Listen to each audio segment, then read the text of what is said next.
Hi class, today I'm going to be reading you the book Caps for Sale, and this book has been around for 75 years.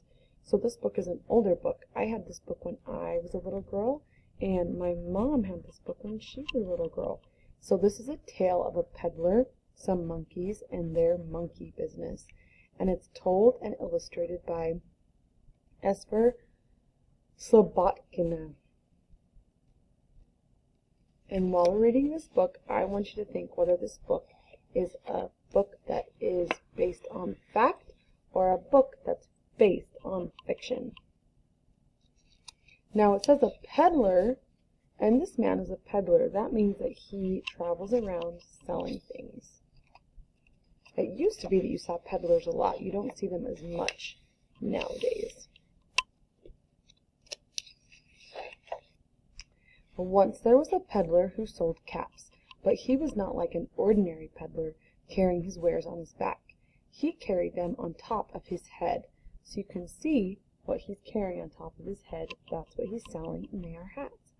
First he had on his own checked cap, then a bunch of gray caps, then a bunch of brown caps, then a bunch of blue caps, and on the very top a bunch of red caps. He walked up and down the streets, holding himself very straight, so as not to upset his caps. As he went along, he called, "Caps, caps for sale, 50 cents a cap."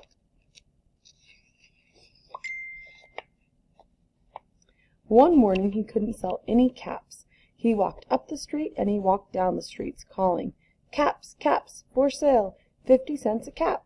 But nobody wanted any caps that morning.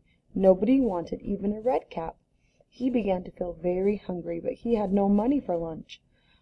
"I think I'll go for a walk in the country," said he, and he walked out of town, slowly, slowly, so as not to upset his caps. So for him, the only way that he could pay for his food was if he sold caps. He walked for a long time until he came to a great big tree. "That's a nice place for a rest," thought he, and he sat down very slowly under the tree and leaned back little by little against the tree trunk so as not to disturb the caps on his head. Then he put up his hands to feel if they were straight. First his own checked cap, then the gray caps, then the brown caps, then the blue caps, then the red caps on the very top. They were all there, so he went to sleep. He slept for a long time. When he woke up, he was refreshed and rested. Do you see a problem?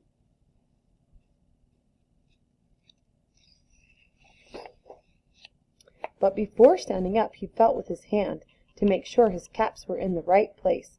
All he felt was his own checked cap. He looked to the right of him, no caps. He looked to the left of him, no caps. He looked in back of him, no caps. He looked behind the tree, no caps. Then he looked up into the tree, and what do you think he saw? What do you think was up there? On every branch sat a monkey, and on every monkey was a gray or a brown or a blue or a red cap. Look at all those monkeys wearing caps. The peddler looked at the monkeys. The monkeys looked at the peddler. He didn't know what to do. Finally, he spoke to them. "You monkeys, you," he said, shaking a finger at them. "You give me back my caps." But the monkeys only shook their finger at him and said, "Tss, tss, tss."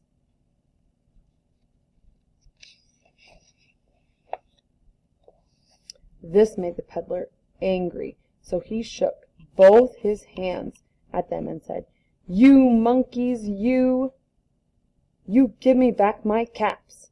But the monkeys only shook both their hands back at him and said, "Tss, tss, tss." Now he felt quite angry.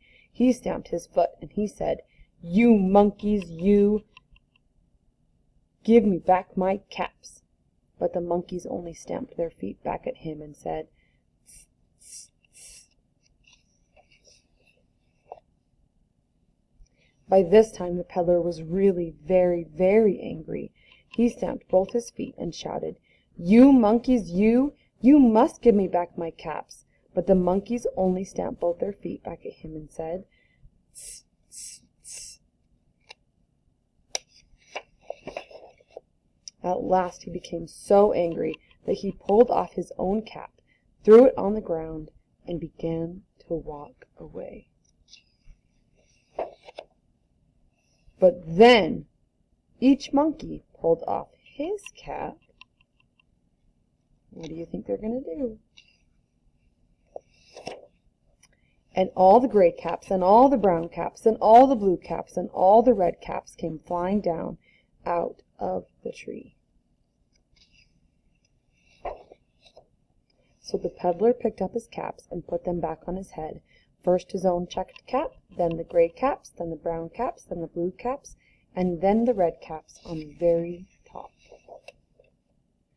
And slowly, slowly, he walked back to town calling, "Caps! Caps for sale! 50 cents a cap!" And it says, "The end."